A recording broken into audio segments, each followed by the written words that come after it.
computador aqui. Posso tirar do pause também? Pode já botar em modo apresentação, por favor. Tá. Com a tela inteira.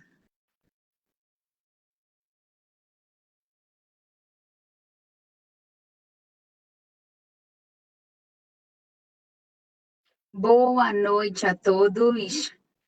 Muito obrigada pela presença de vocês. Espero que estejam todos muito bem, com muita saúde, isso que importa, né, nesse momento que a gente está vivendo. Queria novamente agradecer a presença de todos e agradecer a presença do professor Paulo Salzo, que é o nosso convidado do webinar da Rios de hoje. O professor Paulo Salzo, ele possui graduação em Medicina Veterinária pela Universidade de São Paulo e mestrado em Clínica Cirúrgica Veterinária pela mesma instituição. Atualmente é professor assistente da Universidade Metodista de São Paulo e professor da Universidade Anhanguera. Ele também é coordenador do curso de pós-graduação Lato Sensu de Clínica de Cães e Gatos na Universidade Metodista de São Paulo. É coordenador do curso extensivo de Dermatologia em Cães e Gatos do Instituto IBRA e é membro da comissão científica da Sociedade Brasileira de Dermatologia Veterinária. Então, temos aqui um professor de excelência para conversar com a gente sobre dermatopatias crônicas em cães, a barreira cutânea sob novo aspecto. Meu nome é Brana, eu sou supervisora da Rios. No final dessa palestra, também nós vamos conversar sobre um super lançamento que a Rios tem para a pele esse ano de 2020, mas agora eu passo a palavra para o professor. Professor, uma excelente palestra. A aula, o palanque é seu. Muito obrigada a todos e uma excelente palestra. Obrigado. Queria fazer um agradecimento, né, primeiro em relação à Brana pelo convite, né, em relação a Sandra Nogueira também, que está assistindo a gente. Queria agradecer toda a equipe Rios, né, que está dando suporte para que esse evento aconteça, né, o pessoal aí dos bastidores, né, em especial também, para que esse momento pudesse acontecer, tá? Bom, muito obrigado também a presença de vocês, né? Boa noite a todos aí que estão assistindo a gente, né? É normalmente um prazer, né? Poder, né, conversar aí com vocês, nem que seja aí pela forma webinar, né? Forma online, mas enfim, é o que, né? Estamos nesse momento, né? E a gente vai tentar fazer o melhor possível desta forma, ok? Então, nosso tema, né? Desse webinar, dermatopatias crônicas em cães, a barreira cutânea sob novo aspecto. Bom, então, quais são, né, os tópicos, né, o que a gente pretende apresentar? Então, primeiro a gente vai começar falando a respeito da barreira cutânea, né, no aspecto fisiológico, no aspecto normal. Em seguida, a gente vai comentar nosso maior problema em relação, né, a uma barreira cutânea deficiente ou anormal, que é a dermatite atópica, né? Então, qual é a relação dessa doença justamente com essa barreira cutânea normal? Em seguida, métodos, né, para se avaliar a barreira cutânea e, por fim, como reparar, né, como que a gente consegue melhorar aí esse defeito, né, tentar consertar esse defeito. Bom, então, né, iniciando pela parte fisiológica, né, pela parte normal aí de barreira cutânea, a barreira cutânea, na verdade, né, ela envolve principalmente as estruturas que fazem parte da epiderme, né, as camadas da epiderme. Na verdade, a organização entre essas camadas, né, o processo chamado de queratinização, que é o processo em que as células da camada basal acabam proliferando, depois se modificando, né, em camada espinhosa, camada granulosa, finalmente camada córnea. Esse processo de queratinização normal, ele responde pela barreira cutânea. Tá? Estruturas presentes aí na camada granulosa, que a gente vai comentar, na camada espinhosa, também são fundamentais para a parte mais externa, né? Qual que é a parte mais importante aí da barreira, né? Apesar de todas as camadas terem uma funcionalidade aí para a constituição final de barreira, a camada córnea, né, é o constituinte mais importante, né? Ele representa mais de 80% do controle de permeabilidade da pele, né, da epiderme. Tá?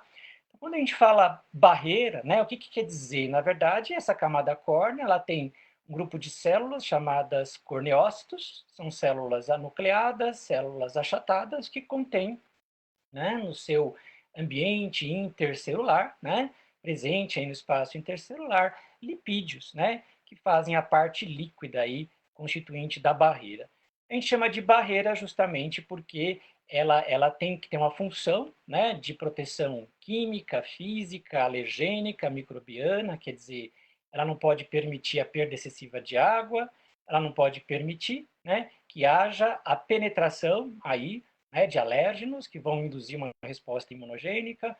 Ela não pode também permitir colonização de agentes que estejam aqui presentes, né, na parte superficial, compondo aqui a microbiota.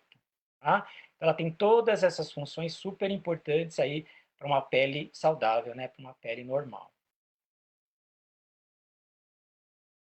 A camada granulosa, como nós comentamos, né, não é exclusivamente a camada córnea que tem, né, claro, ela é a mais importante por compor a estrutura de defesa, né, mas a defesa já começa em outras camadas. Então, por exemplo, na camada granulosa, que é aquela camada que vem pouco abaixo, né, da camada córnea, a produção, né, de dois grupos de grânulos, né, de ação aí importante em relação às membranas celulares, né.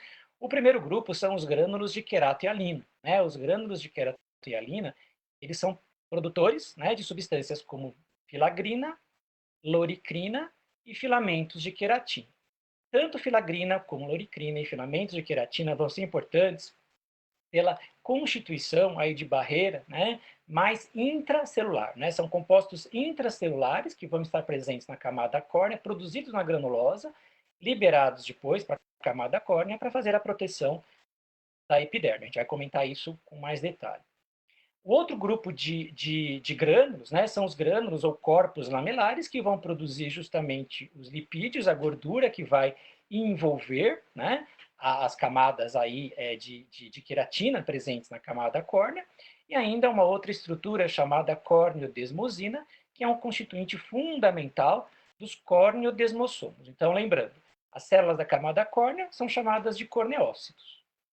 São estruturas que fazem a coesão das células da camada córnea, são chamadas de corneodesmossomos, e elas necessitam de uma proteína muito especial chamada corneodesmosina.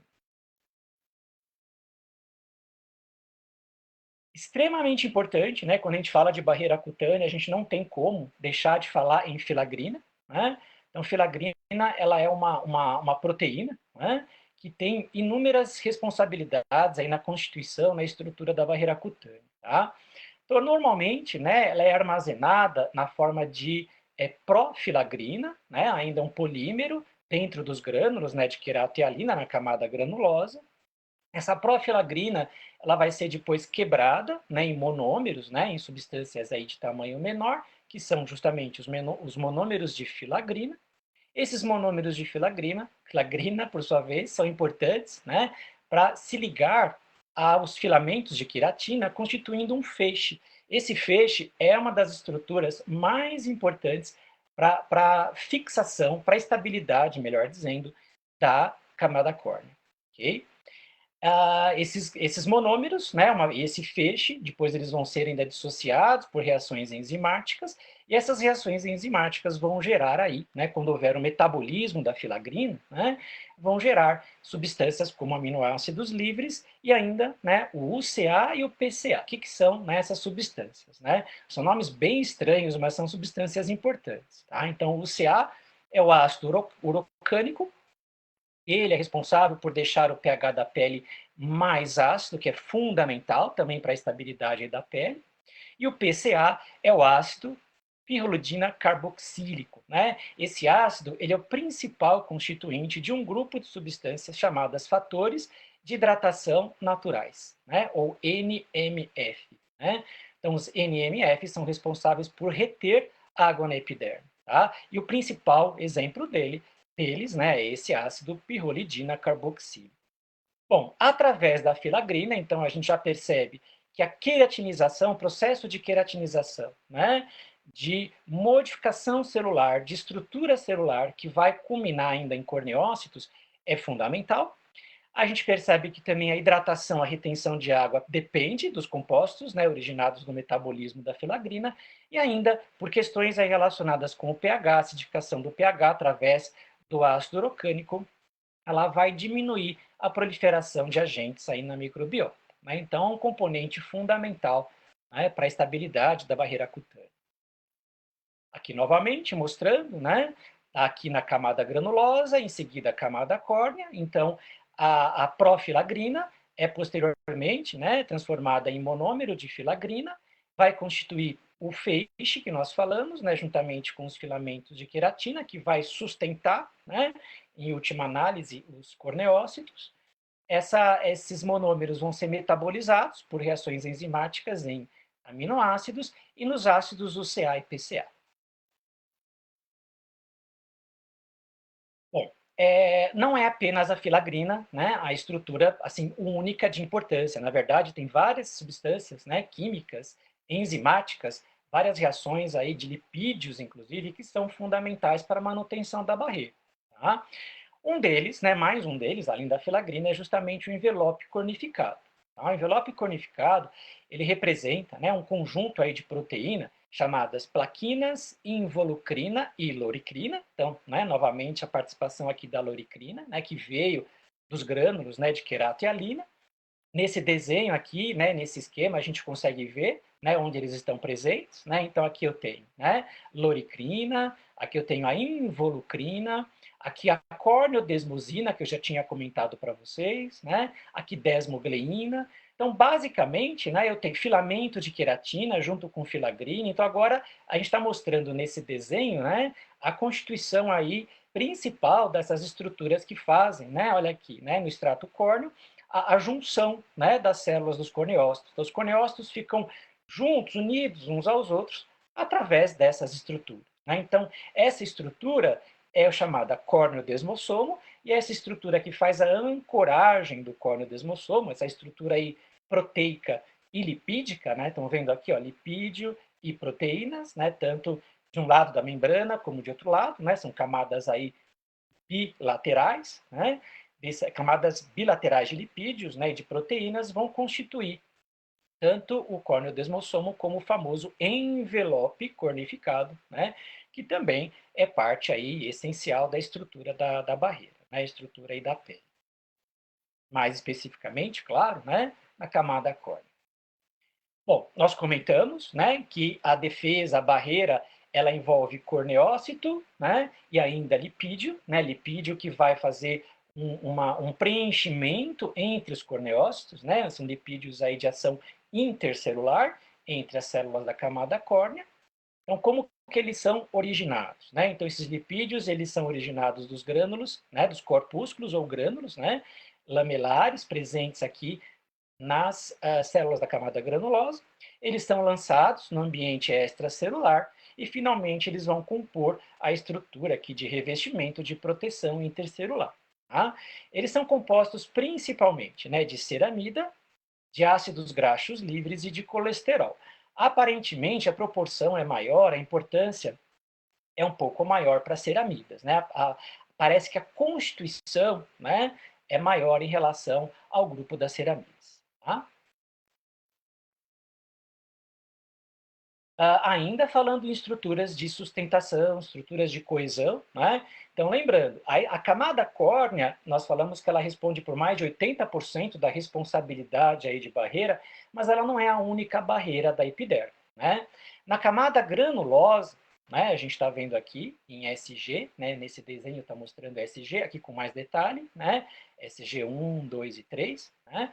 A gente está vendo essas estruturas aqui avermelhadas que estão fazendo, né, essas bolinhas vermelhas, estão fazendo aqui a coesão, né, entre as células agora da camada granulosa. Então, a camada granulosa também tem estruturas que aumentam a coesão, né, e são chamadas de segunda barreira, segunda linha de barreira da epiderme. Então, a primeira linha é a camada córnea, com todos os seus constituintes, e a camada granulosa, justamente com essas tight junctions, representa, né, a segunda linha. Tá? O que vem a ser as tight junctions? Na verdade, elas são constituídas de proteínas, né? Claudina e ocludina e algumas outras, né? Uns nomes bem esquisitos, né? Mas enfim, são esses, né? Claudina e ocludina, né? É interessante, né? No final, né? A gente conhecer essa estrutura, porque a gente vai ver que é claro que em medicina canina a gente não está tão avançado, mas em medicina humana existe muita pesquisa, muita comprovação, né? De mutações genéticas associadas a várias dessas estruturas. A gente tem algumas confirmadas em veterinário, né, que eu vou mostrar depois para vocês. Mas em medicina são mais de 30 genes aí mutados, né, em relação à dermatite atópica, né? E alguns desses genes, dessas mutações, envolvem, claro, também essas proteínas. Né? Se houver uma lesão nessas proteínas, a gente já imagina, né? São estruturas de coesão. Né? Então, se houver uma perda aí entre essa coesão, é claro que a gente desestrutura a epiderme. Né? Vai começar pela camada granulosa, mas vai repercutir também na camada córnea. Tá? Então, ela representa aí uma estrutura na camada granulosa, né, como a gente falou, né, e sabidamente alguns alérgenos, né, têm ação proteolítica, é o caso do que acontece, por exemplo, com ácaro de poeira. Então, ácaro de poeira pode dissociar as tight junctions. Tá? Bom, então nós vimos o que é o normal, né, o que compõe a normalidade. Então, basicamente, a gente precisa de filagrina, né? A gente precisa também, né, de envelope cornificado, a gente precisa de lipídio, né, que é composto de ceramina, ácido graxo, ceramida, ácido graxo, colesterol. A gente precisa de córneo desmossomos, né, com proteínas e lipídios, e precisa também, né, das tight junctions. Né? Então, tudo isso representa a coesão aí da epiderme, camada córnea, em segundo plano, né, a segunda barreira, que é justamente a camada granulosa. E, né, a gente escolheu, na verdade, né, se a gente for olhar, né, estudar doenças que afetam a barreira cutânea em medicina veterinária, 99% dos trabalhos são relacionados à dermatite atópica. Né? É claro, é a doença que a gente mais atende, né, que é a nossa casuística é a mais elevada. Né? Eu imagino que para muita gente também. Então não é de se, né, não é de se estranhar tanta casuística, né, de discussão, de literatura baseada nisso. Né? Mas é importante lembrar que outras doenças, né, que a gente não vai entrar em grande detalhe, talvez no fim eu mostre uma ou outra foto, né, são doenças que podem também, que não são exatamente doenças do grupo da dermatite atópica, né, não são doenças alergênicas, alguns distúrbios de queratinização, como adenite sebácea, como ictiose, né, algumas doenças autoimunes também acabam alterando, né, a função de barreira cutânea, mas a gente não vai entrar em grande mérito, né, mas se houver dúvida, depois a gente pode discutir um pouquinho. Tá? Bom, a dermatite atópica é uma doença, né, multifatorial, vocês estão cansados de ouvir esse termo, né, que envolve aí, né, problemas, alterações genéticas, alterações imunológicas e alterações de barreira cutânea. Tá? Então, muito se sabe em relação a essa doença e barreira cutânea, em relação ao homem, né, ao homem atópico, e muito se sabe já também em relação ao cão atópico. Né? O que a gente não tem muito conhecimento em relação ao gato atópico. Né? Até hoje a gente não tem certeza ainda se o gato atópico pode ser chamado de atópico, primeiro problema, né? E segundo, a gente não sabe se o gato atópico também tem problemas de barreira cutânea, né? Eu acredito que tenha, mas comprovado cientificamente a gente não tem. Tá? Acredita-se que para o gato sejam sempre fatores secundários, enfim. Né? Bom, e aí? Né? Então, a grande discussão, né? O que começa primeiro? Né? O que veio primeiro? Né? Então, a gente sabe que a dermatite atópica tem envolvimento grave do sistema imune equívoco, né? De um sistema imune aí completamente errado. Né? Mas o que apareceu primeiro? Né? Foi a alteração imunológica que apareceu primeiro, e isso levou a uma alteração de barreira. Então, essa primeira justificativa que eu estou dando para vocês é a teoria do inside-outside. Né? Então, a teoria inside-outside era uma teoria que diz respeito que, primeiro, existe um problema imunológico grave, né? Uma disfunção imune bastante grave, e essa disfunção imune, né, que a gente vai comentar mais ou menos o que é mais para frente, ela acarreta, né, alterações em lipídios, em prejuízo de barreira e processo inflamatório na camada córnea. Tá? A teoria, né, essa teoria inside-outside é muito, né, alguns, né, dermatólogos, né, bem famosos, por exemplo, o Dr. Thierry Olivry, né, ele comenta sempre que, na opinião dele, essa é, né, a origem mais importante em cães. Tá? A teoria outside-inside, né, é a teoria que foi primeiramente proposta, porque sabe-se que no homem existe comprovadamente, né, defeitos primários de barreira cutânea. Né? Então, nessa teoria, a falha primária na barreira cutânea permite a entrada aqui de substâncias exógenas, né, de alérgenos, por exemplo. Esses alérgenos vão ser expostos ao tecido imune, desencadeando uma resposta aí imune de local para sistêmica. Tá? Bom, o resultado, gente, é alteração imune e barreira alterada, né? Então, né, existe ainda uma terceira teoria, né, que é outside to inside and back to outside. Quer dizer, a lesão, a alteração começou na barreira, alterou o sistema imune e a alteração do sistema imune levou a um comprometimento aí da barreira, né?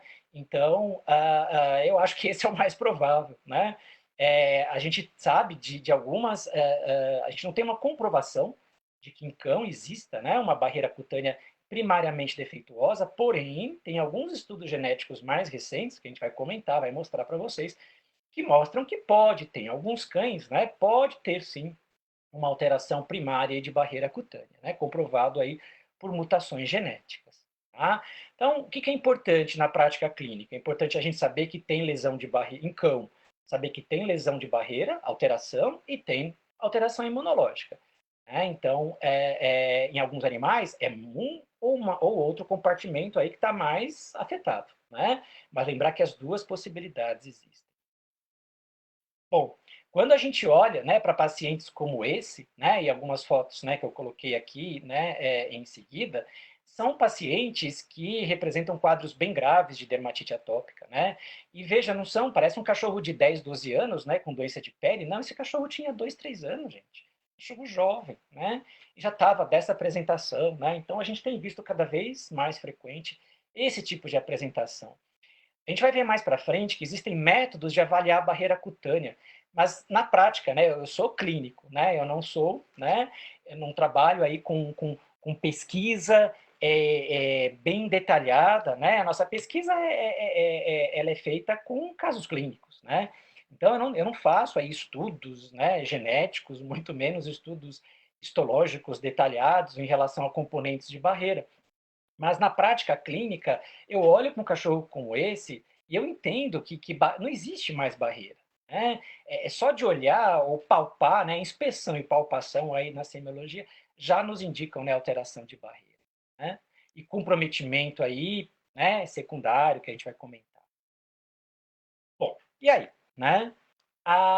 Em relação à filagrina que a gente estava comentando, filagrina, gente, é aquela proteína, lembrando que é componente do feixe, né, aquele feixe que faz a, a estrutura de sustentação da camada córnea. Né? Então, ela é bastante estudada porque sabe-se que em medicina humana, né, mais de 25 a 50% do ser humano, das pessoas atópicas, tem alterações em relação à filagrina, tem muitas mutações relacionadas com a filagrina.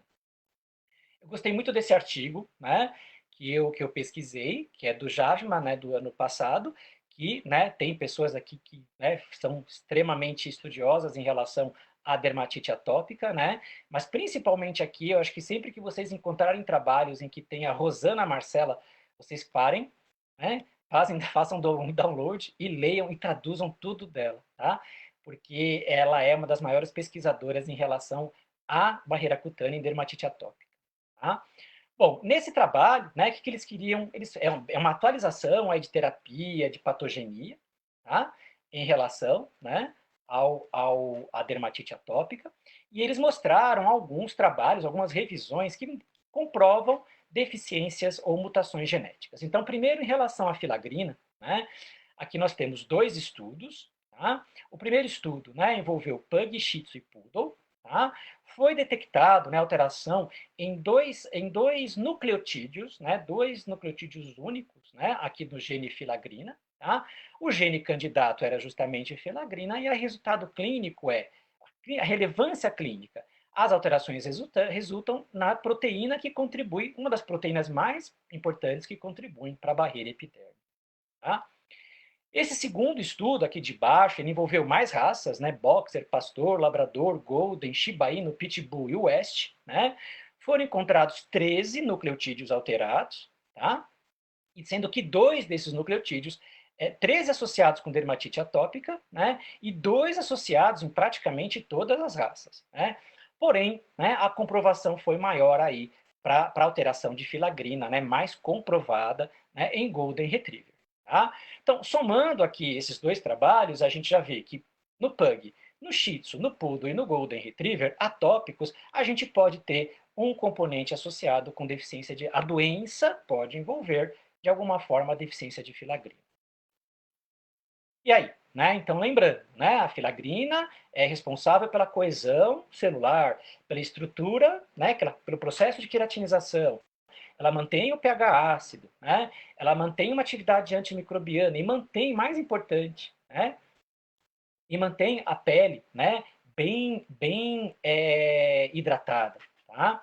Então, as consequências de deficiência de filagrina são relacionadas com o famoso patê, né?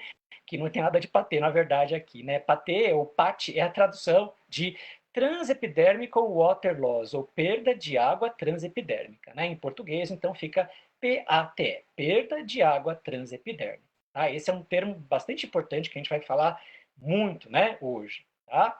A consequência de perder água pela epiderme é justamente a pele seca, a pele ressecada, xerótica, né? Que aumenta muito o grau de prurido do nosso paciente. Tá? Outra consequência é o aumento do pH. Lembra, os produtos de degradação da filagrina, principalmente o UCA, é um composto necessário, né, para a manutenção de um pH ácido.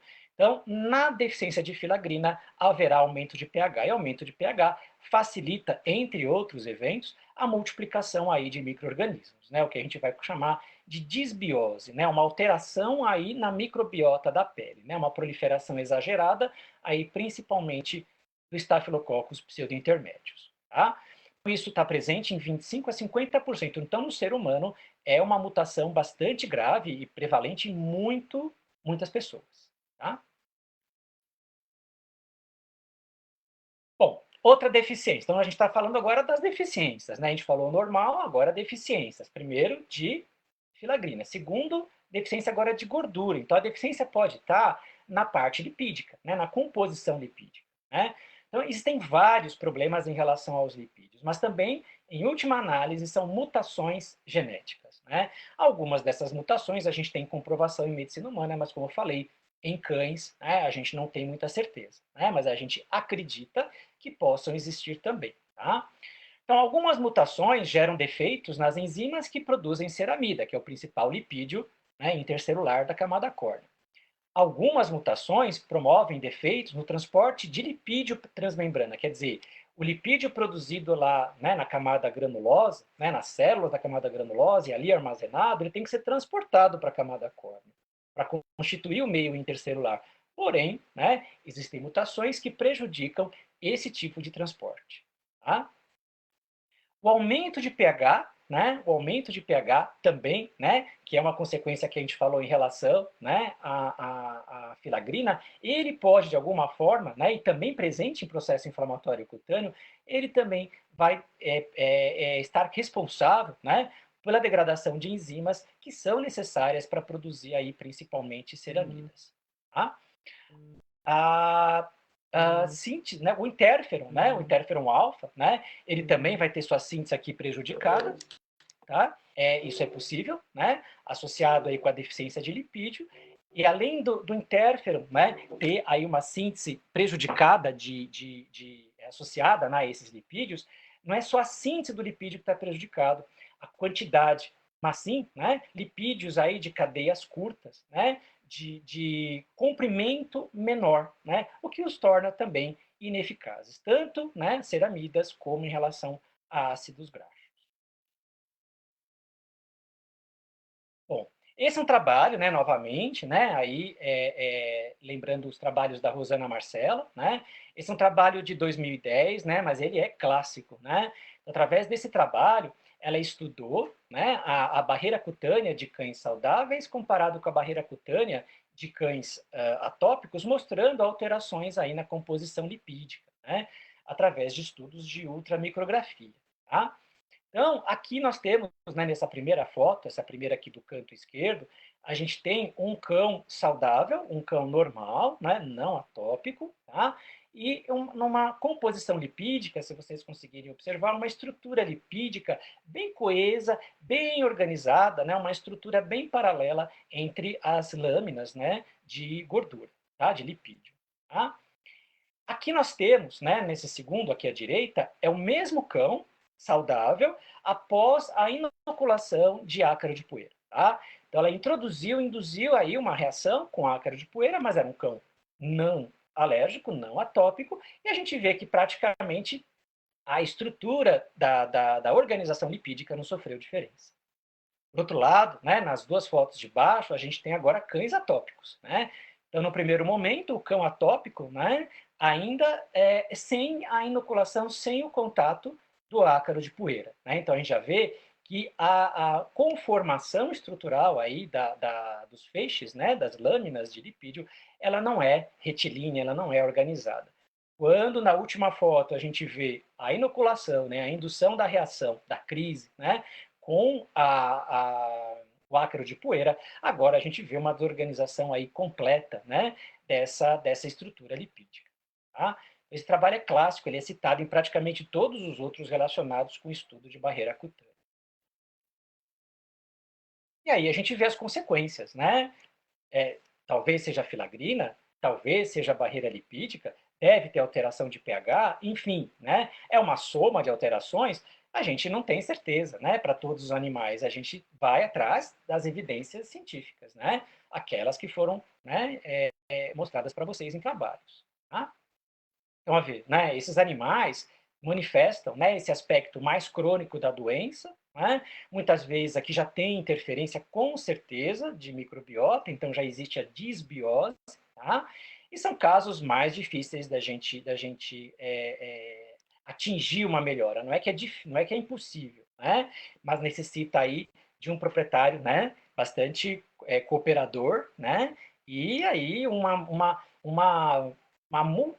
multifatorial, né, um tratamento aí múltiplo, né, produtos tópicos de hidratação, produtos anti-inflamatórios, controle da desbiose, hidratantes, enfim, né, dieta adequada. Aqui mais um exemplo, né, de pele xerótica, né, liquenificada, né, como eu falei, a impressão que a gente tem na clínica é a impressão do exame físico, né, em dizer que uma pele está mais seca ou não, é o toque, né, e a inspeção. Aqui também, né, um quadro aí bem severo de doença, né, por mais que várias tentativas tenham sido realizadas. Aqui também, né, York, né, uma raça que a gente atende aí com grande, né, prevalência para essa doença, né, lesões aqui bem crônicas, né, em áreas bem típicas, né, de manifestação dessa dermatite. Aqui em Golden, tá?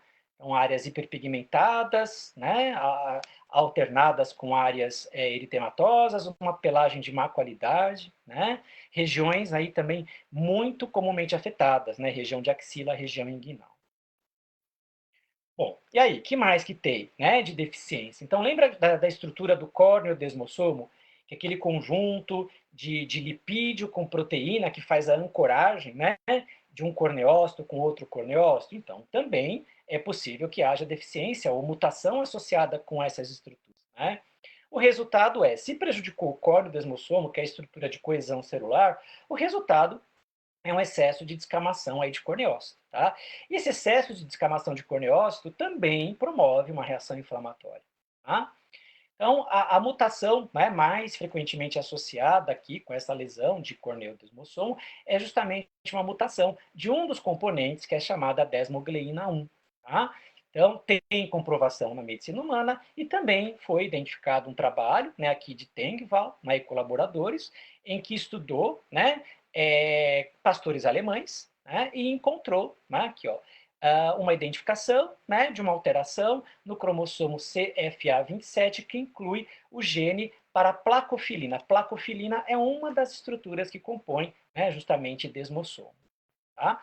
E veja, né? Então a alteração vai ser, né? Proteína é uma proteína que também contribui para a barreira cutânea, né? Porque ela faz a aderência aí dos corneócitos, tá? Então essa também é uma mutação que foi identificada, mas o único cão, pelo menos que eu tenha achado, né? Alguma alteração aí compatível foi justamente no pastor alemão.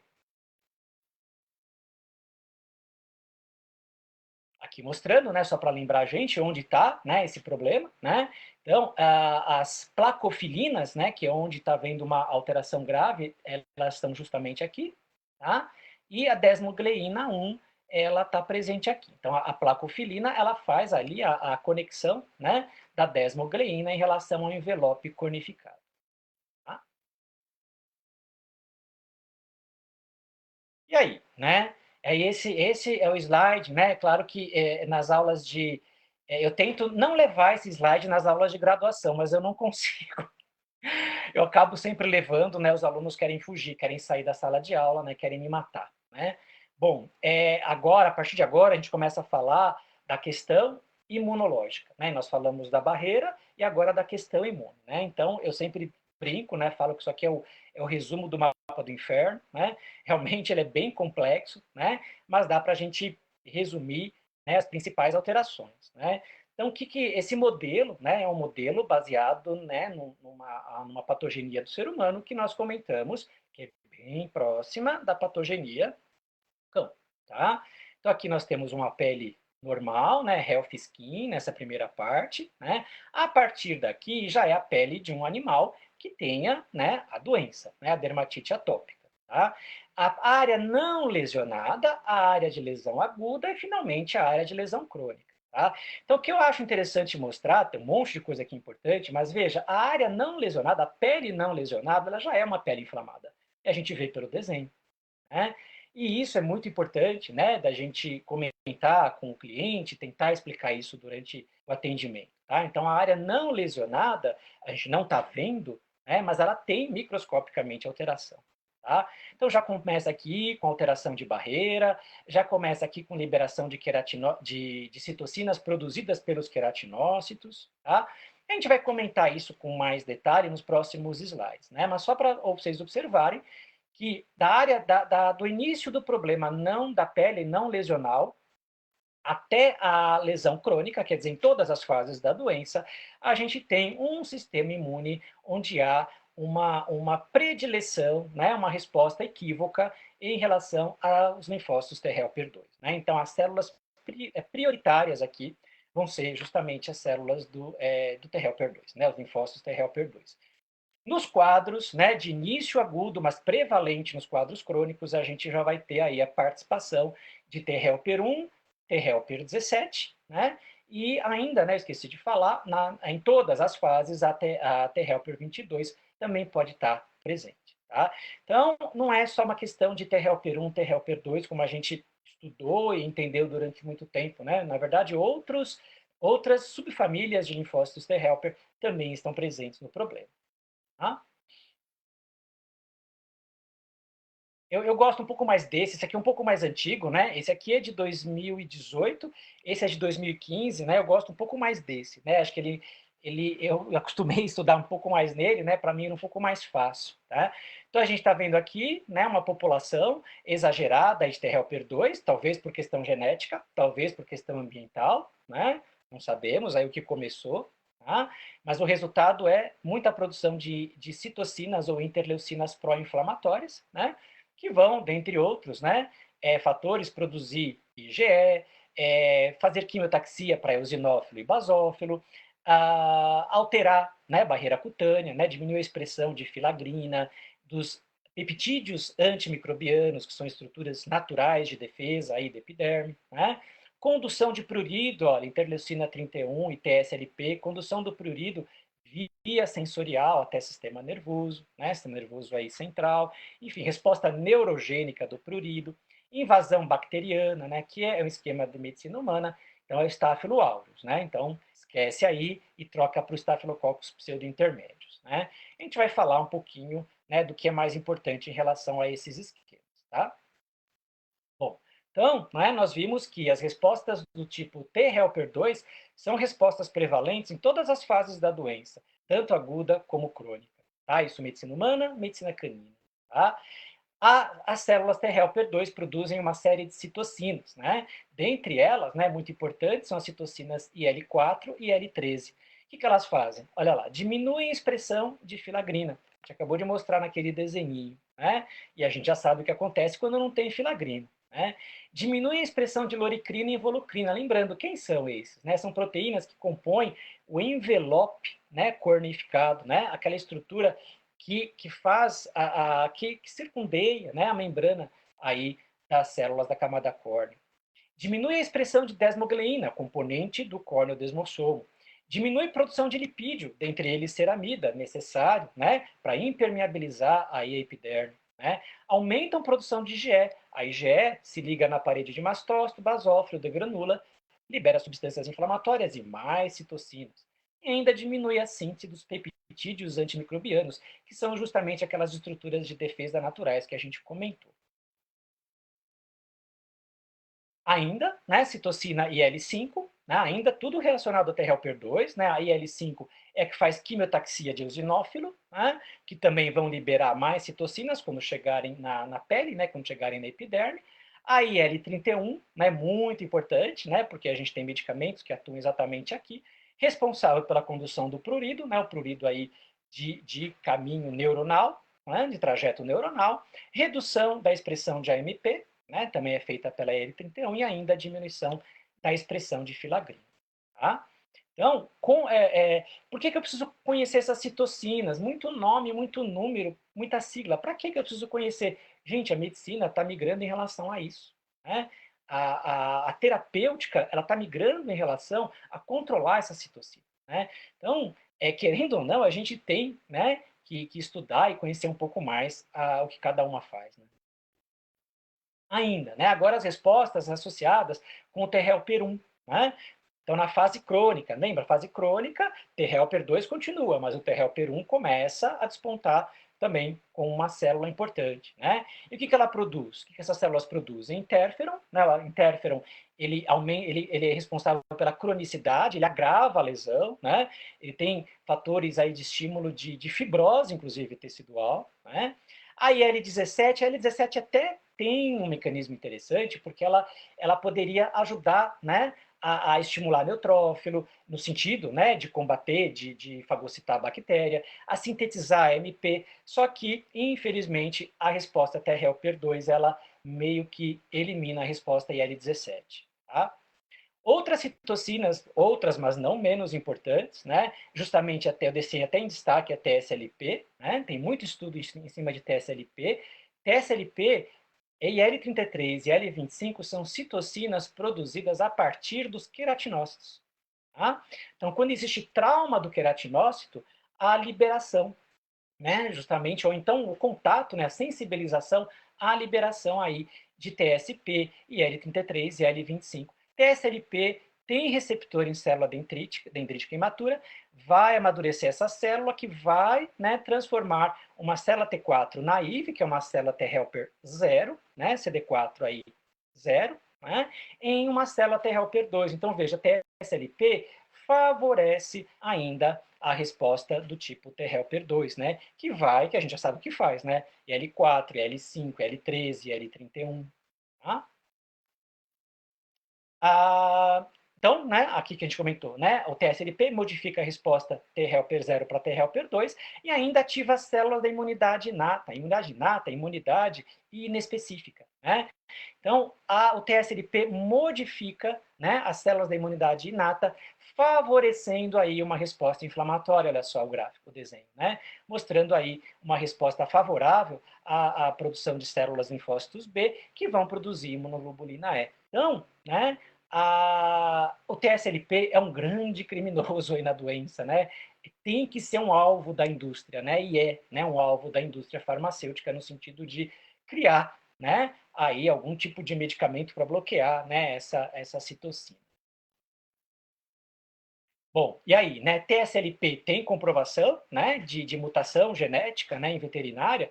Bom, então foram investigados boxer, pastor alemão, golden, shiba inu e pitbull, tá? Foram associados, né, alterações aí de um nucleotídeo, né, em todas as raças pesquisadas. Então, a alteração de TSLP foi observada em todas as raças que o estudo incluiu. Tá? Então, o gene candidato era justamente a alteração para o receptor TSLP, tá? E a resposta clínica é, né, uma potencial alteração na resposta da inflamação. A alteração que eu falo é agravamento, né, da inflamação induzida pelo TSLP. Tá? Então, a comprovação foi encontrado isso, né, em boxer, em pastor alemão, em golden, em shiba inu e pitbull e em outros cães. Tá? Se eu não me engano, tinha até o West nesse estudo, eu não me lembro ao certo. Tá? Veja, tudo desse trabalho, hein? Vocês têm que ter esse trabalho. Tá? Bom, e aí, né, em relação à disbiose, tá? Que é um evento bastante comum e é um agravamento aí da doença na dermatite do animal atópico, né? É um fator que muitas vezes não é bem identificado e acaba prejudicando linha terapêutica, né, conduta terapêutica, tá?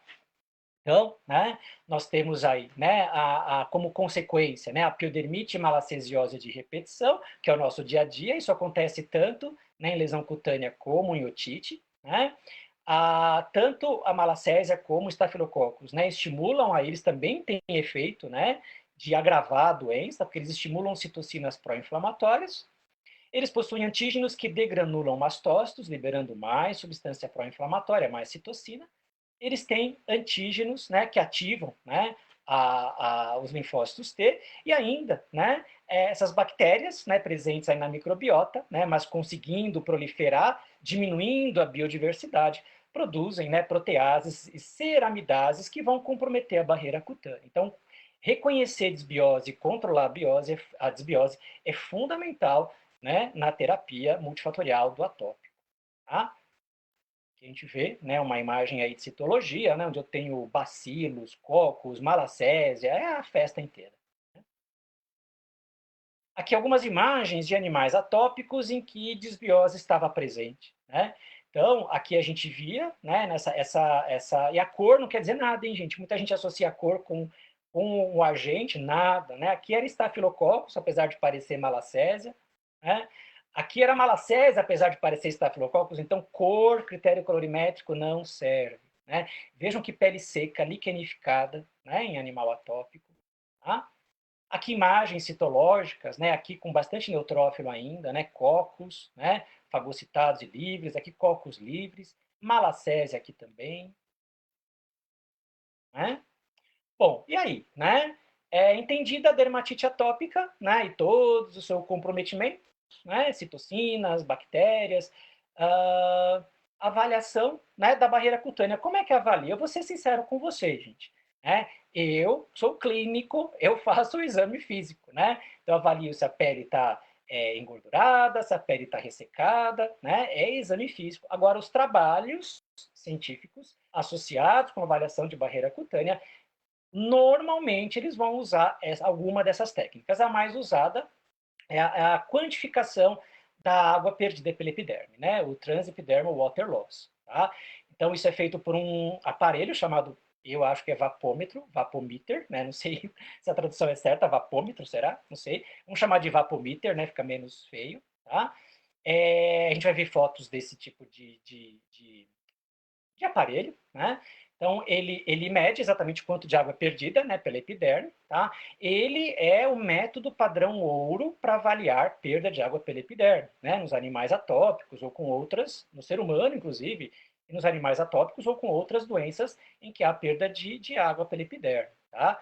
Porém, ele não tem muita repetibilidade, ele tem resultados controversos, né? Enfim, ele é o mais usado, ele é o padronizado como ouro, mas ele não é, né? Ele não é perfeito, tá?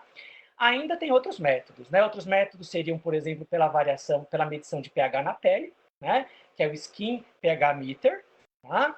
Então, o outro seria pela hidratação cutânea através do corneometer e ainda o grau de eritema na pele avaliado pelo colorímetro.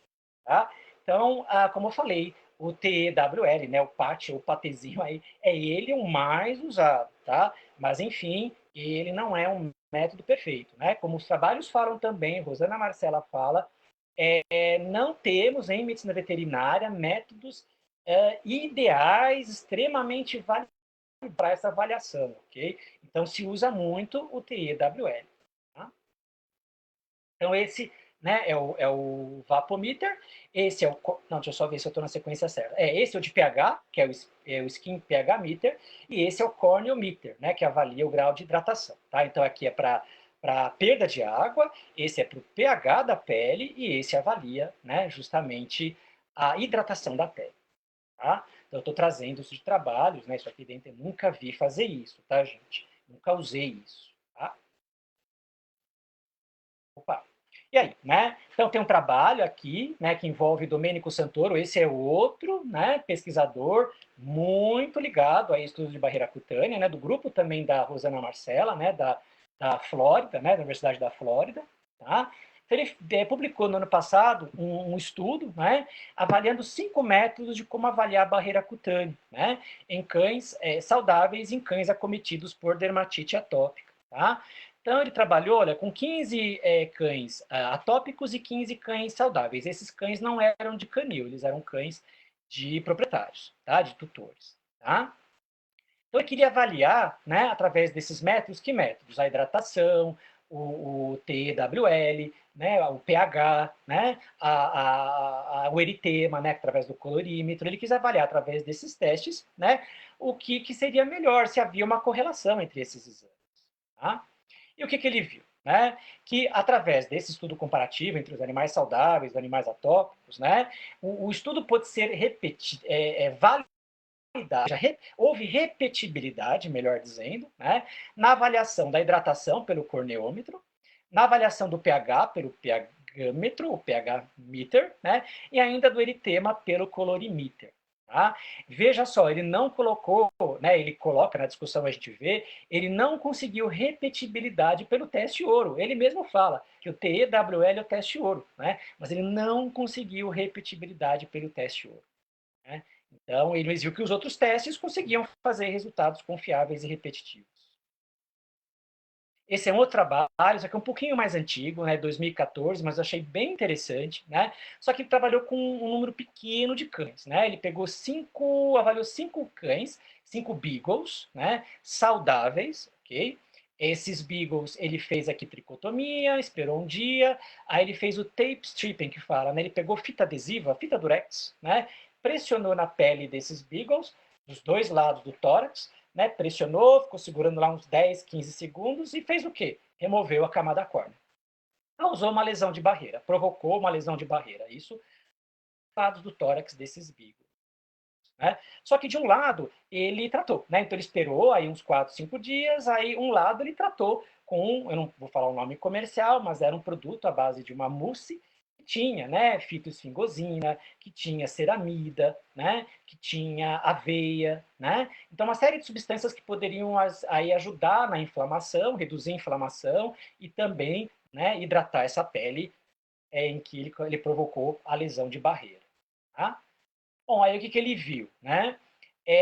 O teste do TWL houve, olha, no começo, né, que dia 6, logo após, né, 6 dias após a lesão instalada, houve muita perda de água, tá? Mas tanto no animal tratado como no animal não tratado. Então, a perda de água pela epiderme não foi aqui um critério que sofreu diferença estatística, tanto no tratado como no não tratado. Quer dizer, para isso, o tratamento não fez diferença. Contudo, para o pH, um dos itens que ele avaliou foi justamente a mudança de pH. E ele viu que o animal tratado conseguia, né, veja que o pH estava subindo, ficando cada vez alcalino, né? Na hora que ele começou a tratar com esse mousse, o pH começou a estabilizar, né? Então melhorou o pH da pele desses animais, apesar que eram só 5, né? Mas enfim, tá? E muito interessante também, ele fez análise histológica, né? Muito legal, né? E aí, né? Esse era um animal saudável, tá? Então, dia zero, é um animal saudável. O dia zero na pele saudável, que ele não fez, né? Lesão na barreira, né? Não passou a fita adesiva, tá? Então, a epiderme está praticamente normal em termos de espessura, não tem muita infiltração aqui, né? É importante, tá? Aqui é o 6º dia, né, de uma área que sofreu a ruptura da barreira cutânea. Né? Então, a epiderme, né, veja, a camada córnea, melhor dizendo, ela estava mudando, ó, camada córnea aqui no normal, camada córnea na área lesionada. Como ficou mais achatada, mais compacta, né, tem acantose, que é um espessamento aqui da epiderme, né? E ainda infiltrado inflamatório. Né? A gente vê a presença de um infiltrado inflamatório, tá? Comprovando que a lesão foi instalada. E agora o que é bem interessante, né? Com o tratamento ou sem o tratamento, tá? Então, nesse lado aqui, eu tenho uma área não tratada, né? Então, é a presença da pele anormal, lesionada na barreira, mas não foi tratada com o mousse, né? Então, veja, camada córnea compacta, acantose, né? Infiltrado inflamatório. A área que teve aplicação do mousse hidratante, veja só, né? Houve uma normalização aí da estrutura da epiderme, né? Principalmente na camada córnea, né? E normalização aqui em termos de espessamento e menor inflamação. Então, a princípio, o mousse serviu para o que ele deveria, tá? Bom, e aí, né? Como que a gente restaura, né, a barreira? Então a gente viu como que é a barreira normal, a gente falou sobre a dermatite atópica, né, o que ela influencia, né, a alteração imunológica de barreira. A gente falou de método de avaliação, agora finalmente, né, como restaurar a barreira, tá? Bom, então a gente trabalha, né, com os medicamentos, a gente tem que controlar, hidratar essa barreira de alguma forma e tem que controlar a inflamação, porque vocês viram que a inflamação imune ela tem implicação direta, né, na alteração da estrutura da barreira. Tá?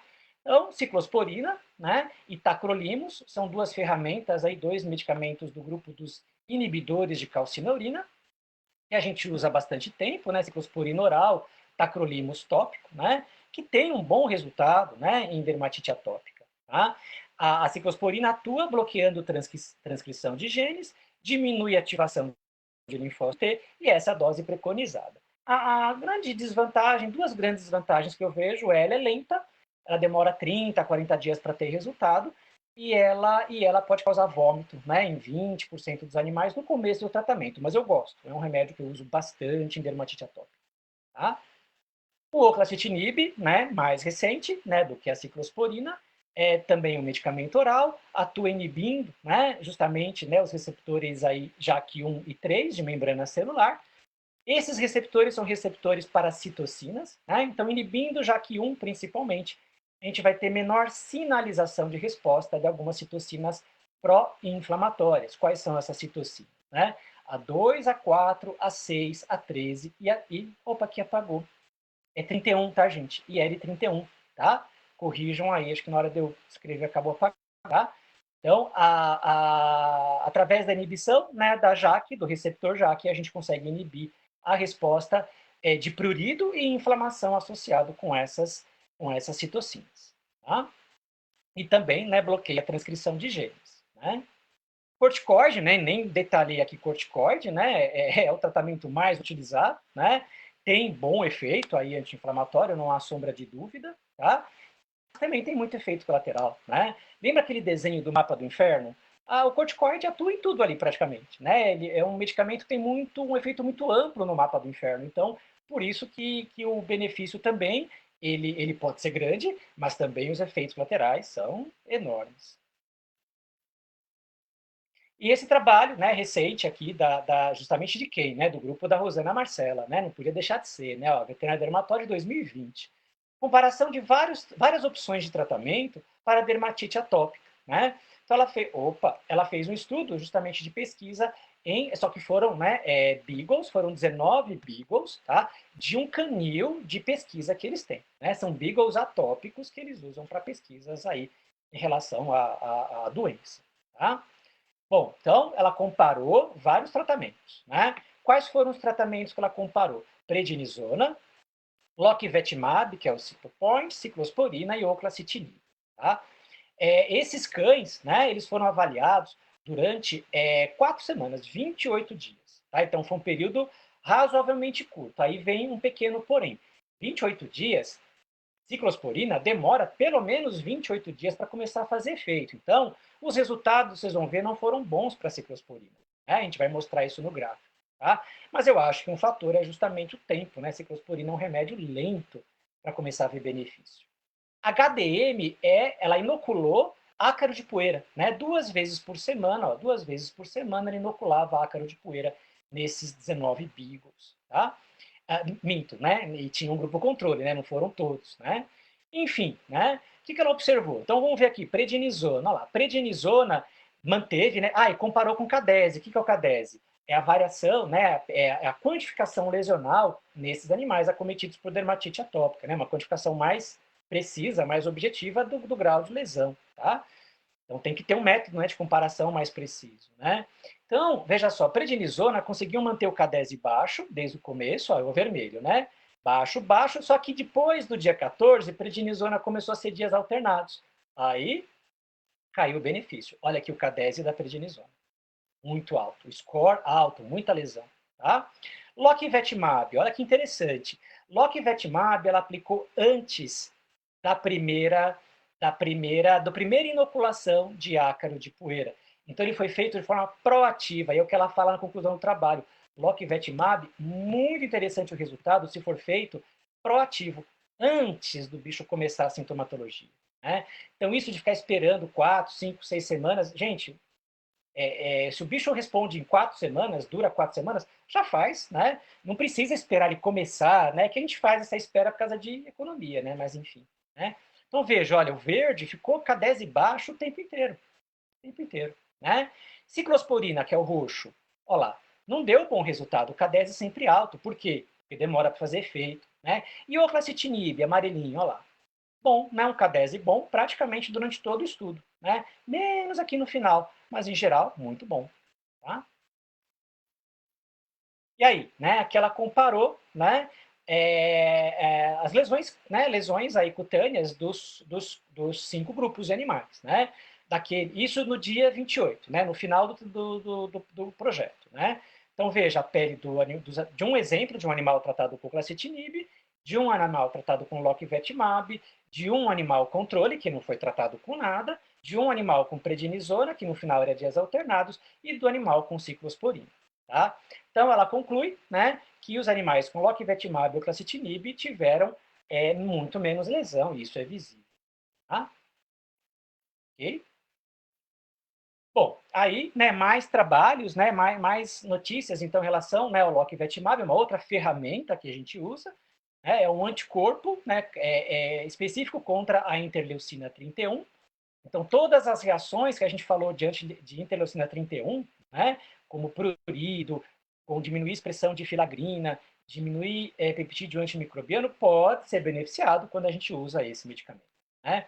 A dose, 2 por quilo, a cada 4 a 8 semanas, né, variável, tá? E olha só que legal que está em estudo, né? Está em estudo produzir anticorpo contra TSLP, muito importante, né? Tem isso tudo em medicina veterinária, né?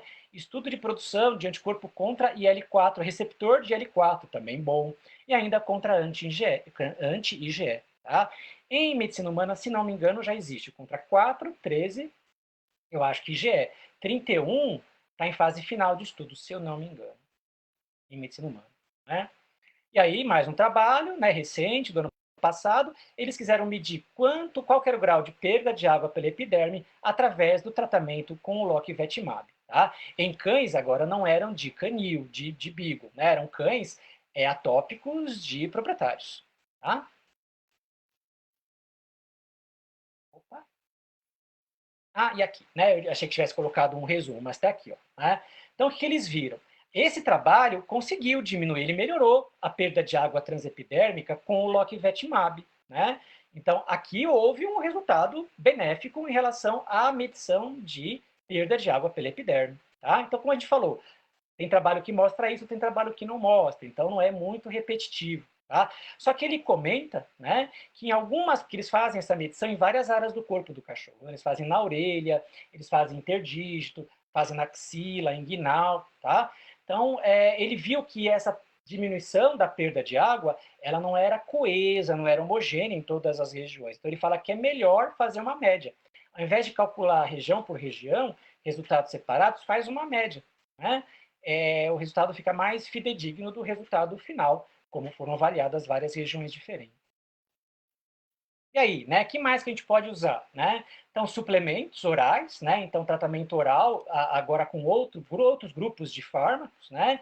Então, a administração de ácidos graxos, né? A suplementação ou aquelas dietas que são enriquecidas com ácidos graxos essenciais, elas vão ajudar muito na barreira cutânea, né?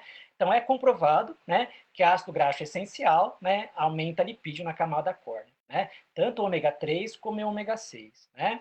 Eu achei um outro trabalho também, eu tinha assistido uma palestra uma vez, eu não estou conseguindo lembrar de quem que foi, né? Que falou que colina, ácido pantotênico, nicotinamida, histidina, inositol, né? Então aqui praticamente quase todos aqui são compostos relacionados com a vitamina B, complexo B, né? Tem fundamento em suplementar animal atópico, né? Ajuda muito, né, na coesão da barreira epidérmica no animal atópico. Então, esse foi um trabalho, né, de 2011, em que foi feita análise dos lipídios epidérmicos em cães normais e cães atópicos. Então, eles fizeram biópsia na pele dos animais, saudáveis e atópicos, antes e depois de administrar, né, uma formulação aí oral com ômega 6 e ômega 3. Tá? E aí, né, o que eles viram? Né? Que antes da administração, né, a camada córnea, deixa eu ver se eu acho aqui, ó, a camada córnea apresentava uma diminuição significativa no conteúdo de lipídio comparado com o cachorro saudável.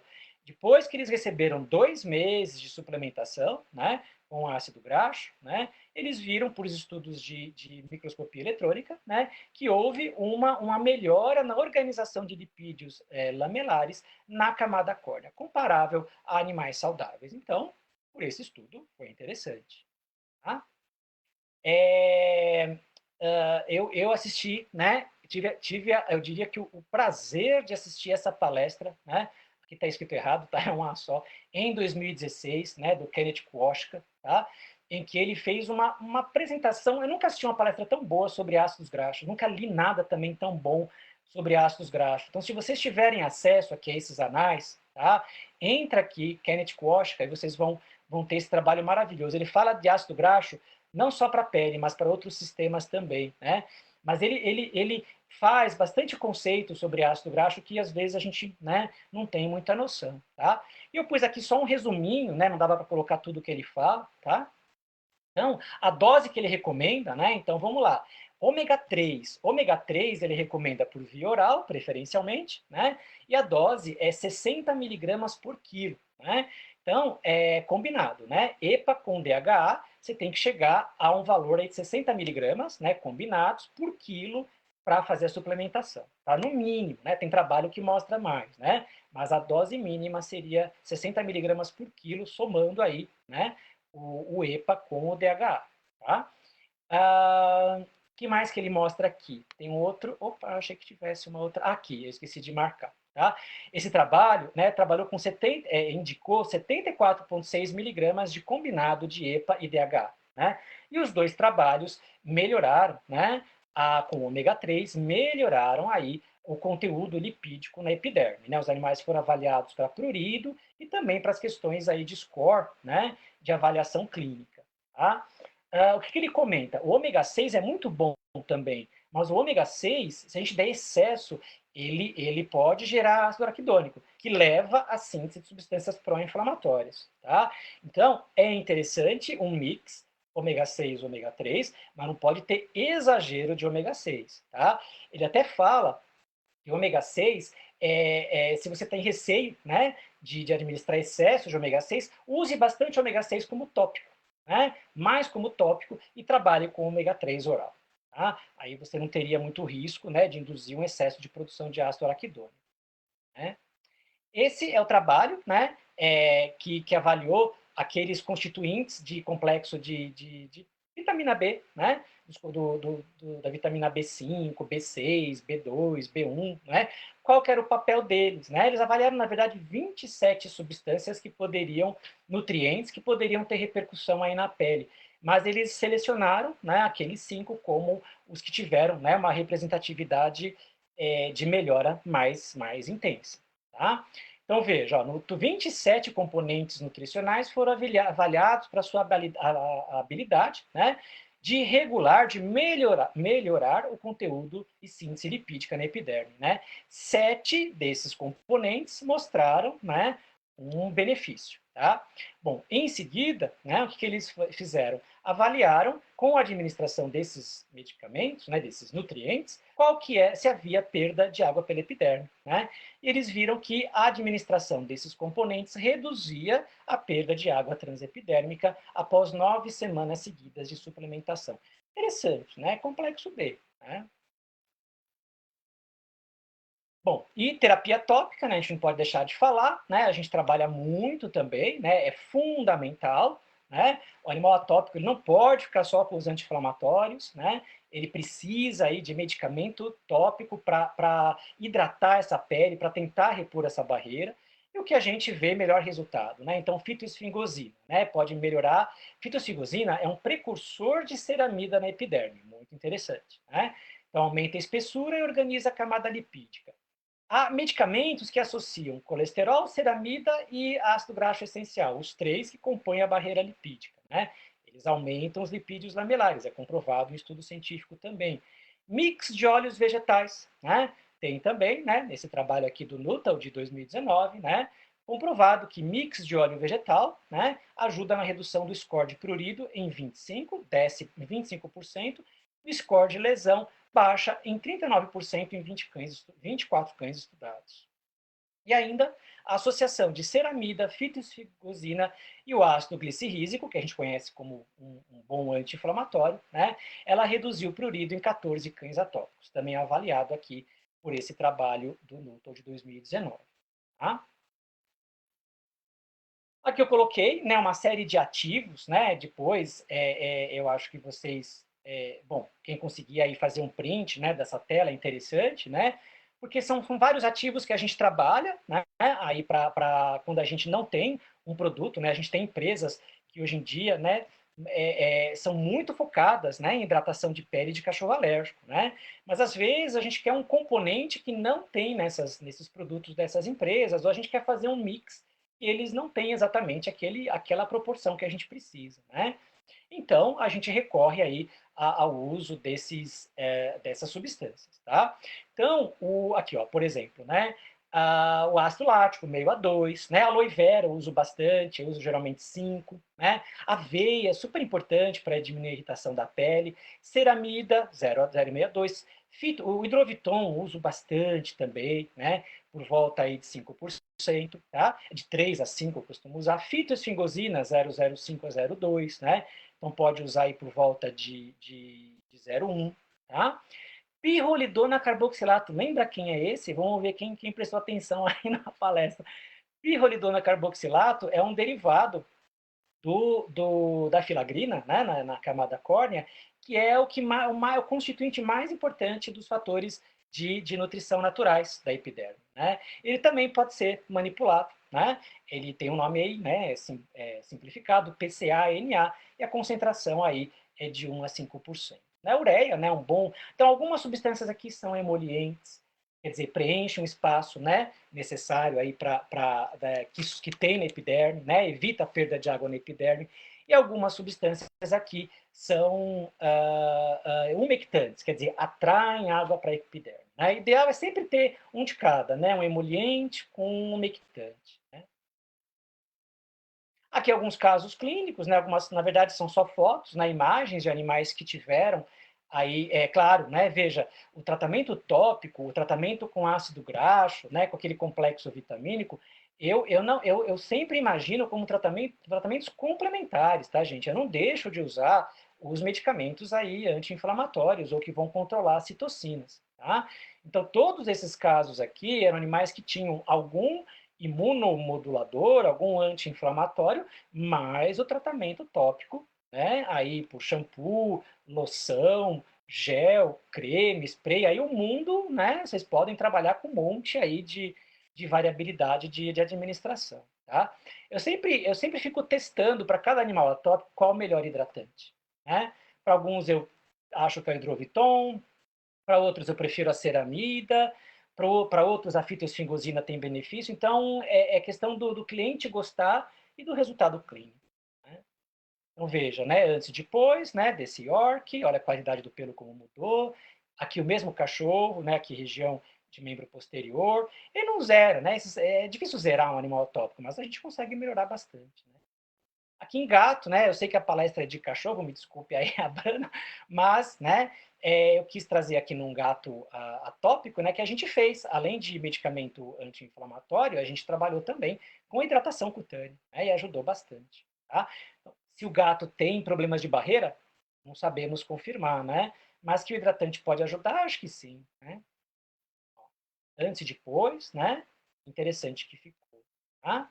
Aqui o mesmo gato, mesma gata, né, atópica. Tá? Aqui um cão, né, que tem uma atopia aí mais branda, né, não é um quadro aí tão grave. Ele é controlado com oclacitinib e um dia o cliente me ligar, não está funcionando, esse remédio não tá tendo bom resultado, né? Bom, aí eu mando uma foto, né? Foto aí do proprietário, né? Cheio de pústula, né? Piodermite, né? Eu perguntei, você está dando, além do clacitinib, está passando aquele hidratante que eu falei para você não deixar de usar todo dia? Né? Eu uso hidratante todo dia nesses cachorros. Não, parei de usar, eu achei que era só para usar de vez em quando. Volta a usar, né? Aí voltou aqui as lesões, né? Voltou a usar, né? É foto dele, né? Não ficou muito próximo, mas tinha melhorado bastante. Quer dizer, não precisa aumentar a dose de remédio, né? Castigar com corticoide. Gente, vamos hidratar, vamos fazer, né? Procedimentos aí menos, né? Às vezes menos agressivos, pode dar certo, né? Aqui, né? Tá terminando, gente, prometo, tá? Aqui em gato, né? Esse gato não tinha, né? Dermatite atópica, tá, gente? Mas essa gato, ele tinha, né, adenite sebácea, né, né, com essas lesões, essas escamas aderidas aqui em região labial, em região também periocular, e escamas aqui aderidas, né, uma pele, né, área de alopecia, né, um pelame bem seco, né, bem ruim, com área de alopecia também, né, associado à adenite sebácea, né, uma doença desqueratinizante, tá? E a gente decidiu, né? Era um gato felve positivo. Tá? A gente decidiu não agredir com nada, a gente só fez tratamento externo com um hidratante, né? Um produto aí que eu não posso dizer, era um shampoo e um spray hidratantes, tá? E olha só, né? Aqui ainda com lesão, e olha só, 30 dias, né? Tinha fitoesfingosina, tá? Tinha uma molécula fitoesfingosina aí, o bicho melhorou muito, pelo menos temporariamente, né? A gente deu uma boa qualidade aí para a pele dele, né? Sem agressão, só o produto aqui é externo, tá? Eu acho que é a minha última, mas a gente está aí para as perguntas, né? E eu acho que a Brana também vai falar, né? Desculpa passar do tempo aí, hein, gente?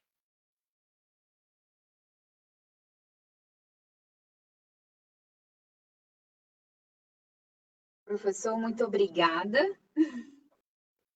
Obrigado a você. A gente vai já entrar para as perguntas. Tivemos muitos elogios, obviamente, e Opa, temos que bom. outras perguntas Legal. também.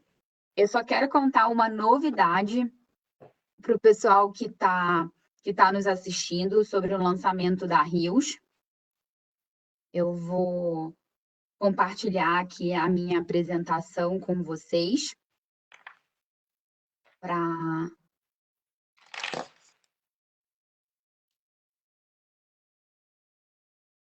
só um minutinho, por favor.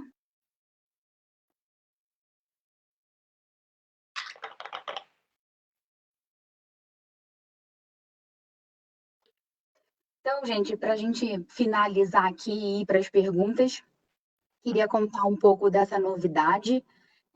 O professor Paulo ressaltou aí em diversos momentos da palestra como os nutrientes eles podem realmente afetar e beneficiar a pele. A gente sabe que pele e pelo são afetados aí por diversos nutrientes. E se o animal, se o paciente ele não tem um status nutricional adequado, ele pode ter alterações, manifestações dermatológicas que poderia ser confundida com várias doenças, né? Isso por quê? Porque um único ingrediente, um único nutriente, ele age em diversas camadas da pele, da mesma maneira que um único extrato da pele precisa de diversos nutrientes para o seu normal metabolismo. Então, isso destaca muito a importância da nutrição para uma manutenção da pele. E a gente tem que pensar na nutrição como uma causa primária dessa alteração dermatológica. Se o paciente não tem um estado nutricional adequado, se ele consome alimentos de má qualidade, alimentos comerciais de má qualidade, que tenham um alto teor de minerais ou uma baixa digestibilidade, ou que ele consuma uma dieta caseira desbalanceada, isso vai promover um desequilíbrio nutricional, tanto falando de excesso de nutrientes, como falando de deficiência de nutrientes. Então, a gente pensa na parte da nutrição como uma causa primária, mas se não for a causa primária, a gente tem que pensar como parte do tratamento, né? A gente tem que pensar que o suporte nutricional adequado ele vai ajudar a repor a integridade da barreira cutânea, independentemente da alteração dermatológica que o paciente tenha. E pensando em todos esses nutrientes de destaque da pele, que vão beneficiar diretamente a pele, a Rio está lançando esse ano a Rio's Prescription Diet, cuidados da pele para cão. É um alimento formulado, né, na nossa sede nos Estados Unidos, em Topeka, especialmente para o mercado brasileiro. Ele é um produto indicado para cães adultos com pele sensível ou dermatoses responsivas a nutrientes. E ele contém exatamente esses nutrientes. Obviamente, é um alimento, né, completo, né, que vai nutrir diariamente o animal, mas a gente consegue destacar nesse alimento nutrientes que vão beneficiar a pele, como teor adequado de proteína, de zinco, de cobre. Contém, né, os ácidos graxos essenciais, que o professor destacou bastante, a adição de ômega 3, exatamente para promover aí o brilho da pelagem, o controle da inflamação da pele. E também contém antioxidantes clinicamente comprovados, que vão ajudar a neutralizar os radicais livres. Então, a gente está trazendo um novo produto para o mercado brasileiro com uma formulação única. Uma grande novidade é que a embalagem desse produto está em português.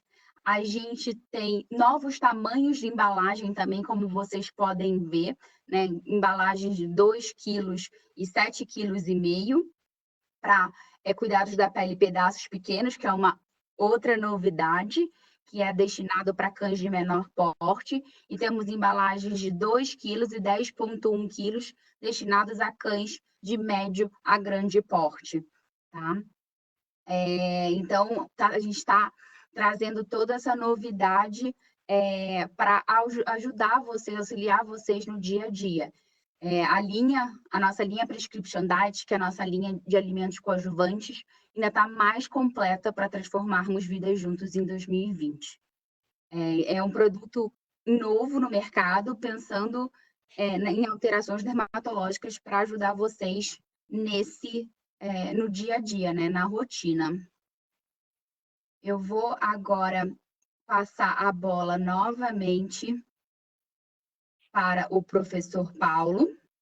Professor, se você quiser compartilhar a sua tela, fique à vontade, tá? Daqui a pouco já vai estar autorizado para você. E vamos às perguntas, tá? Okay. São algumas. Pode deixar assim mesmo? Até acho que se é quiser melhor deixar, compartilhar, né?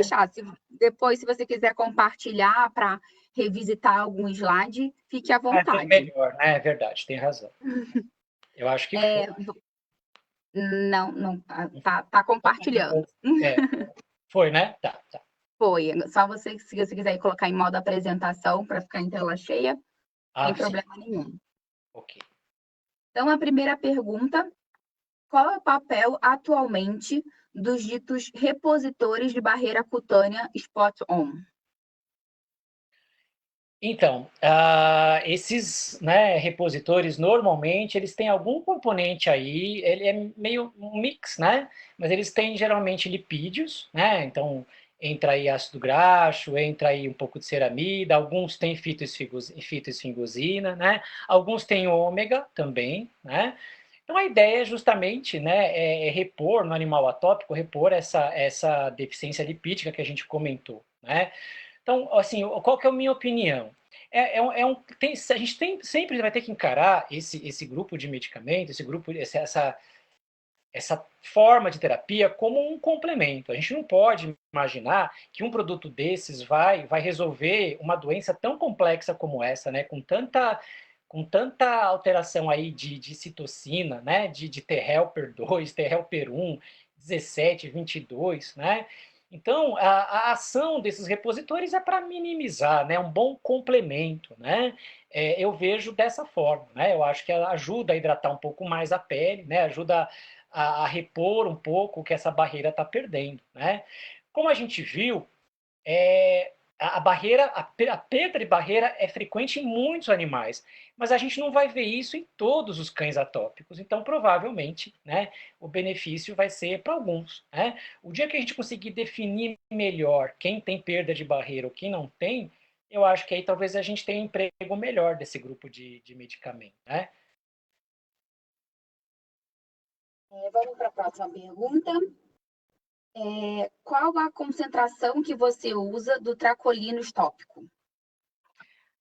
Eu uso geralmente de 0,03, ou eu uso 0,03%, né? Só que aí, quando eu uso 0,03%, eu, pelo menos no início do tratamento, eu uso cada 12 horas, tá? Ou eu uso 0,1%, né? O 0,1% a gente pode começar uma vez ao dia, tá? Mas eu trabalho geralmente mais com 0,03, né? O tacrolimus é um medicamento bom, mas no início do uso ele irrita um pouco a pele, tá? Então o 0,1 vai irritar mais, né? Então eu faço geralmente 0,03 e no começo 2 vezes ao dia, e aí na manutenção eu tento reduzir para uma vez ao dia sim, dia não, porque é um produto de um custo meio elevado, né? Então, para a próxima pergunta, ciclosporina ou oclacitinib podem ser administrados em doentes renais? Deixa eu pensar. O oclacitinib não tem contraindicação para doença renal, já usei, né, em paciente renal crônico, inclusive. A ciclosporina, não. Tem trabalho que fala, né, de aumento de creatina, mas foram assim, não há um consenso, né?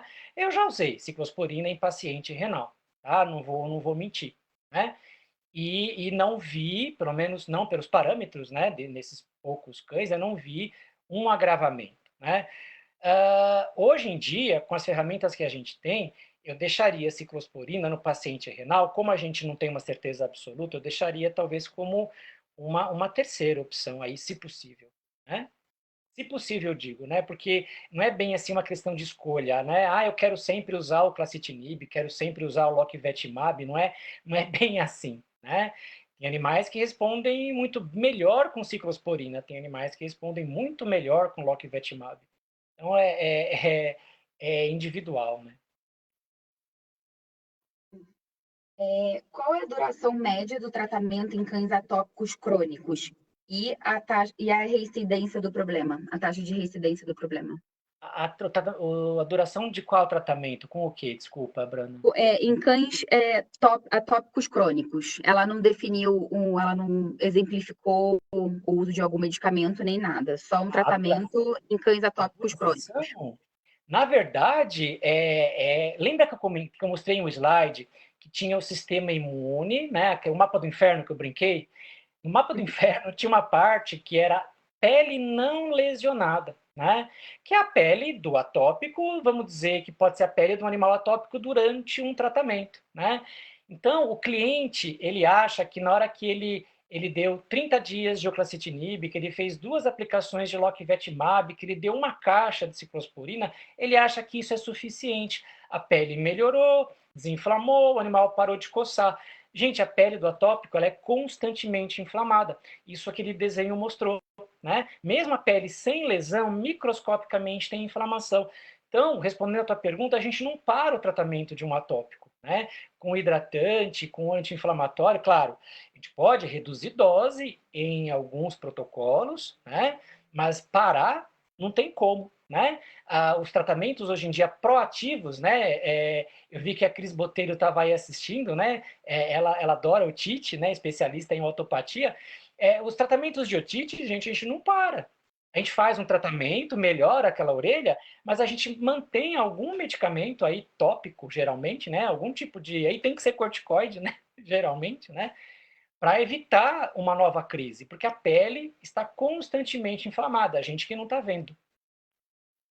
Não sei, A acho que gente foi tem essa até a pergunta. uma pergunta sobre isso, né, para a gente fazer essa correlação. E se o corticoide não fizer efeito para o controle do prurido, o que pode ser feito? Bom, quando o corticoide não faz efeito, a gente vai avaliar a disbiose, né? Se o animal tem aí uma proliferação, então tem que fazer testes cutâneo, né? Citologia cutânea, citobacterioscopia, pesquisar estafilococos, né? Disbiose por estafilococos ou por malacesiose, né? Na minha experiência é o mais frequente. E o segundo ponto a ser verificado é a questão de hidratação, né? Você pode dar o maior corticoide, você pode dar o melhor medicamento possível, se você não hidratar essa pele concomitante, você muitas vezes não tem todo o benefício. Então, controlar a infecção, eu diria, é a hidratação. Outra pergunta. Os produtos tópicos para formação, né, de lipídios devem ser usados em animais com pele oleosa, pensando principalmente nas pipetas? Então, né, uma vez recebi um conceito, né, de que uma pele oleosa, né, que caiu meu mundo quando eu ouvi isso, né? Faz tempo, né? Acho que eu fazia pós, não lembro exatamente. A aula fala, a pele, na aula disseram, a pele oleosa não é uma pele hidratada. Eu parei para pensar. Aí eu falei, nossa, não é que tem tudo a ver, né? A gente acha que a pele oleosa, entre aspas, ela tá hidratada, mas não tá, né? Então, o uso desses produtos, ele pode sim ter benefício, né? A questão só é que quando a pele está oleosa, a gente tem que saber avaliar esses produtos, porque alguns deixam ela mais encebada, né? Então, aí a gente vai ter que alternar produto e verificar aquele que não torne a oleosidade aí, porque a gente não quer agravar a oleosidade, né? Mas a gente precisa corrigir a desidratação. Então aí é um equilíbrio, né? E isso é teste, é testar produto, né? Ou manipulado ou pronto, né? Comercialmente já pronto. Eu sempre faço isso. Professor, temos muitas perguntas. Opa, É, O pessoal está super empolgado, vários elogios. Vamos para opa, a próxima obrigado. pergunta, então. Qual é a concentração de ácido glicírico? Nossa, difícil, hein? Glicírico tópico. Tá. Você pode fazer de 0,1 a 2, a gente faz em geral 1%. Tá? 0,1 a 2, né? A gente já costuma fazer entre meio a 1%. Tá? Ele é usado principalmente como anti-inflamatório, né? Ele não chega até a potência, né, dos anti-inflamatórios que a gente está habituado, né? Mas ele costuma ter uma duração boa, né? Um efeito aí de duração maior, né, do que alguns medicamentos que a gente está mais habituado. Mas é de 0,1 a 2, a gente faz meio a 1 normalmente. A castração, ela diminui, auxilia, ajuda a diminuir as crises de atopia? Não, não faz nenhuma modificação, gente. Nenhuma.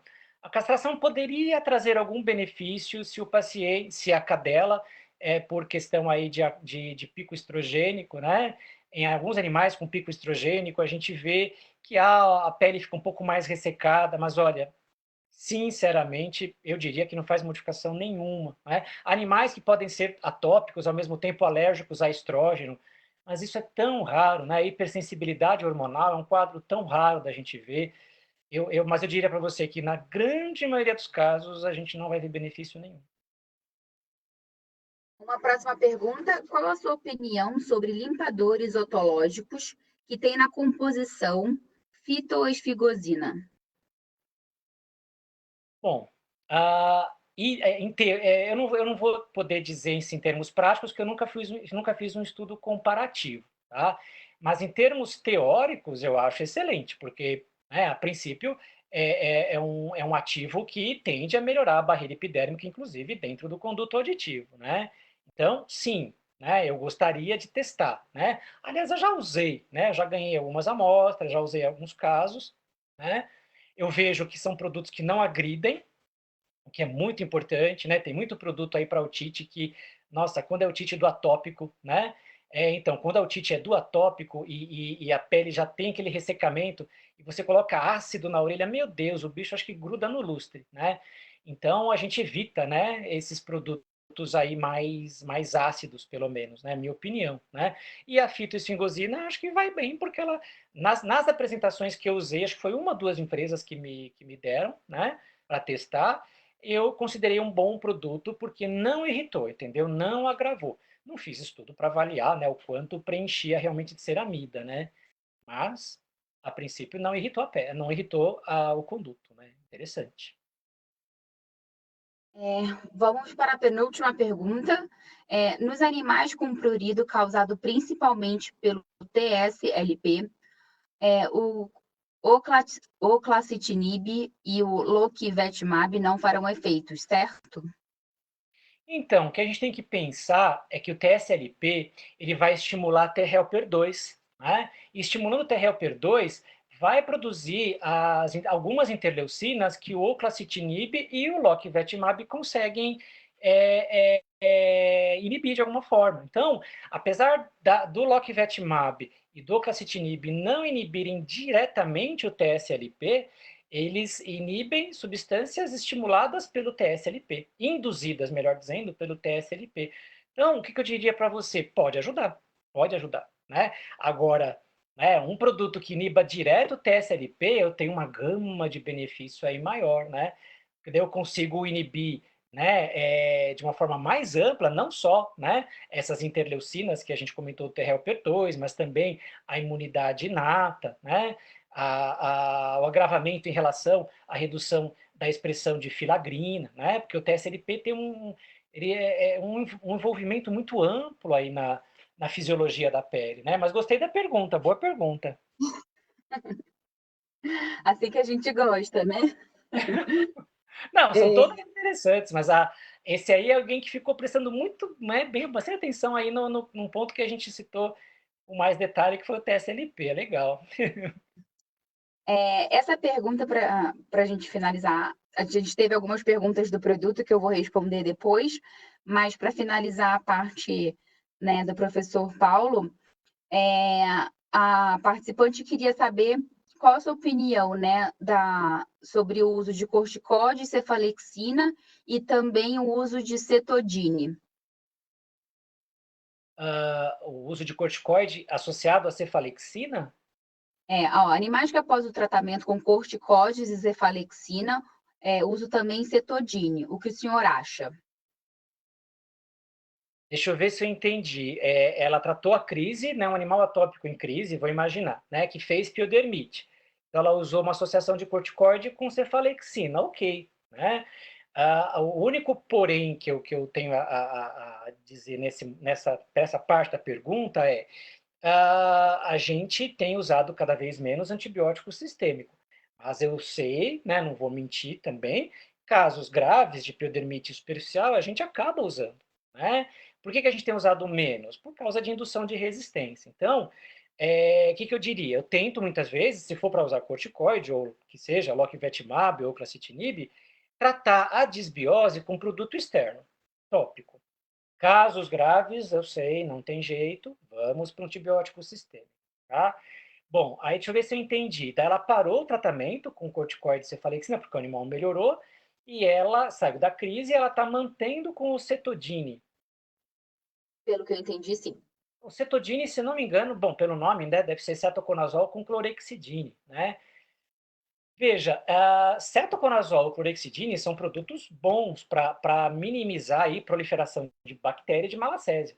Minha única dúvida, eu não estou acostumado a usar esse produto, ele não resseca demais?